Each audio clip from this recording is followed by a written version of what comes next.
स्वास्थ्य विभाग के अंतर्गत जब वार्ड बॉय और वार्ड आया का 100 पदों का वैकेंसी आया था तो मैंने कहा था कि इसके लिए क्वालिफिकेशन बस 8वीं पास मांगा है।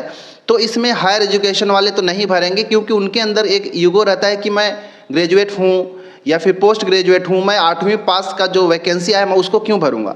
लेकिन मैं बिल्कुल गलत था, ऐसा बिल्कुल नहीं हुआ क्योंकि न्यूज़ में देख रहा था तो पता चला कि बहुत सारे ऐसे लोग हैं जो ग्रेजुएट हैं, पोस्ट ग्रेजुएट हैं और उन्होंने 8वीं पास क्वालिफिकेशन जो मांगा है वार्ड बॉय और वार्ड आया, इसके लिए फॉर्म भरा और इसके लिए बाकायदे एग्ज़ाम भी देने जा रहे हैं। अब यही कारण है कि वार्ड बॉय और वार्ड आया का जो पेपर हुआ 12 तारीख को संडे को, वो पेपर डिफ़िकल्ट था, 8वीं बेसिस पर नहीं था। पेपर का जो लेवल था वो डिफ़िकल्ट था, बस कारण यही है। अब सीजी व्यापम भी क्या करे, अगर 8वीं पास अगर एजुकेशनल क्वालिफिकेशन का कोई वैकेंसी आता है और इसमें ग्रेजुएट पोस्ट ग्रेजुएट वाले जब इसमें फॉर्म अप्लाई करेंगे तो पेपर तो डिफ़िकल्ट बनाना ही पड़ेगा।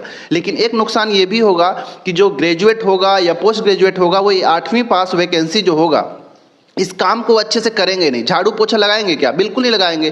ग्रेजुएट होके कोई वार्ड बॉय और वार्ड आया वाला काम करेगा? नहीं कर पाएगा। अब इन सारे चीज़ों के पीछे रीज़न एक ही है, बेरोजगारी। कोई व्यक्ति जो ग्रेजुएट है, पोस्ट ग्रेजुएट है, वो कब तक इन सारे चीज़ों को इग्नोर करेगा? कब तक वो ईगो में रहेगा कि मैं इस तरह की वैकेंसी नहीं भरूंगा? भरना ही पड़ेगा क्योंकि ईगो उसी के अंदर होता है जिसके पास खाने पीने का अच्छा हो, रोजगार हो, सैलरी अच्छा हो, उसी के अंदर ईगो होगा। लेकिन इतना उम्र होने के बाद भी, पोस्ट ग्रेजुएट होने के बाद भी अगर किसी के पास नौकरी नहीं रहेगा, कोई आमदनी नहीं रहेगा तो क्या करेगा? ऐसे ऐसे फॉर्म को भी तो अप्लाई करेगा ही ना भाई। बस यही कारण है कि आप CGPSC, सीजी व्यापम किसी भी जॉब की अगर बात कर लो तो अगर अब एजुकेशनल क्वालिफिकेशन केवल 8वीं पास भी मांग रहा है ना, तो ये बिल्कुल मत सोचना कि 8वीं के आधार पर ही आपका सिलेबस तैयार किया जाएगा और प्रश्न पूछा जाएगा।